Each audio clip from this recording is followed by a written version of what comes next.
We're at the WEC 2020 with old friend Matt Polka. Matt, a lot of stuff going on, and I don't know where to start, but why don't we start with retransmission consent, because Bruce just mentioned that as something that's it's not gonna go away, it sounds like. Sure, we just finished our annual ACA Connects update panel here on Washington, D.C. issues here at NCTC's WEC 2020.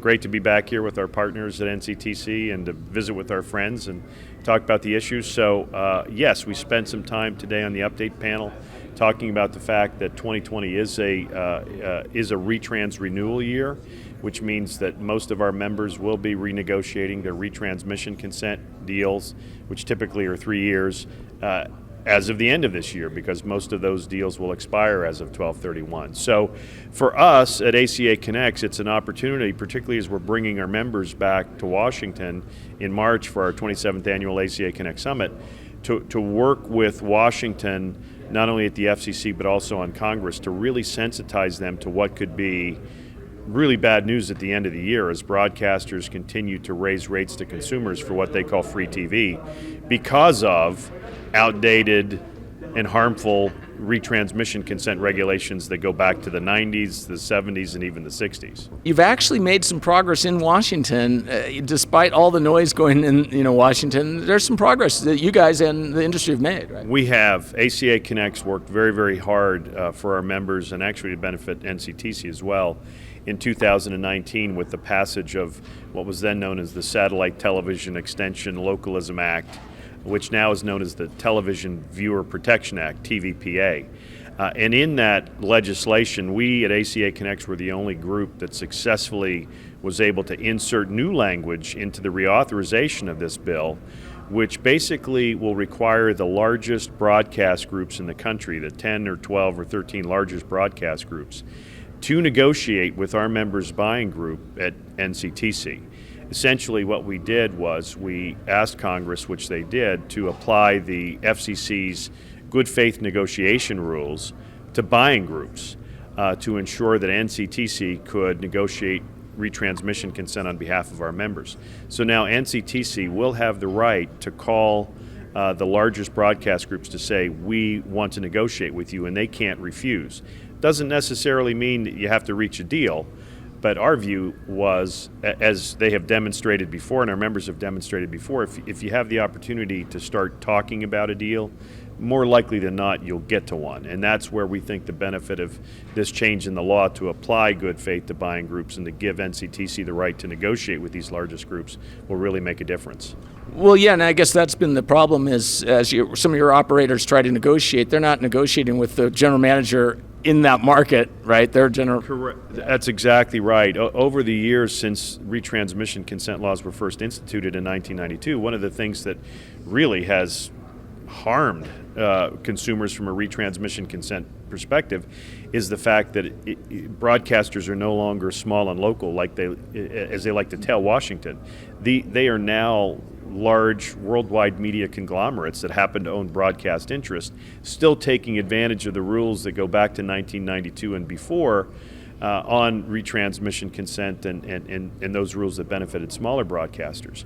So when one of our smaller members tries to negotiate with general counsel of these companies in New York or Chicago or Los Angeles, they get nowhere.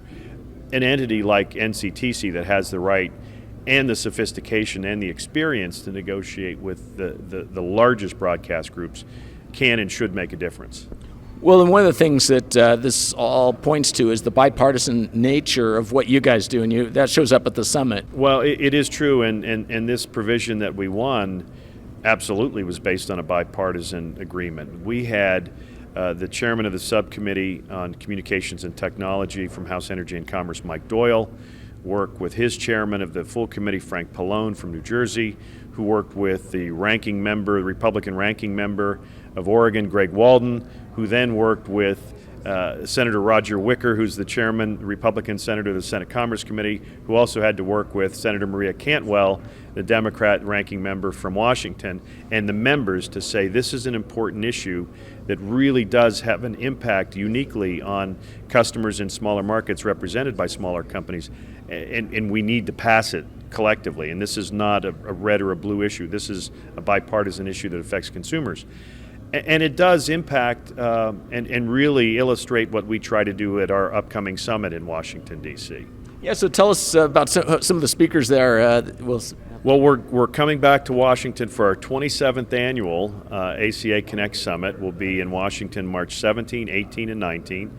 Once again at the Grand Hyatt, right in the center of Washington, D.C., near the Convention Center.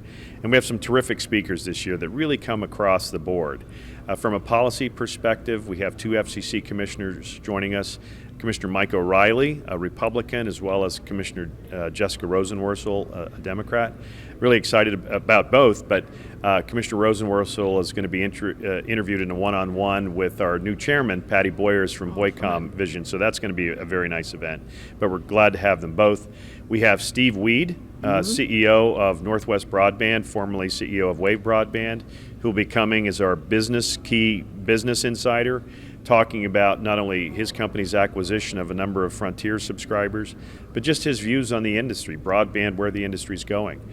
From a political perspective, our political insider is going to be a fellow by the name of Ron Brownstein. Ron provides commentary on both CNN as well as Writes for the Atlantic on political issues, and he'll be there to talk about not only the 2020 election, but also the nature of our politics today, how difficult it is to get things done, how we can work more effectively together. We'll have a White House panel on with staff from the Hill on communications policy. We're looking to have a former congressman join us. Haven't confirmed that yet, but almost. Okay. And last but certainly not least, our kickoff speaker, kickoff being the operative word, even though he wasn't the kicker, but former Super Bowl champion Joe Theismann of the Washington Redskins.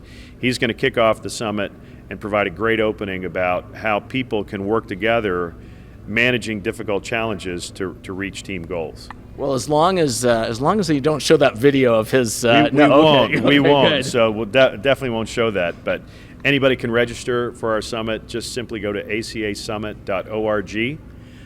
March 17, 18, and 19. Get your hotels reserved. Love to see everybody in Washington, D.C. Well, Matt, I look forward to seeing you there. Ken. Thanks again Thank for you, your Ken. support. Appreciate it.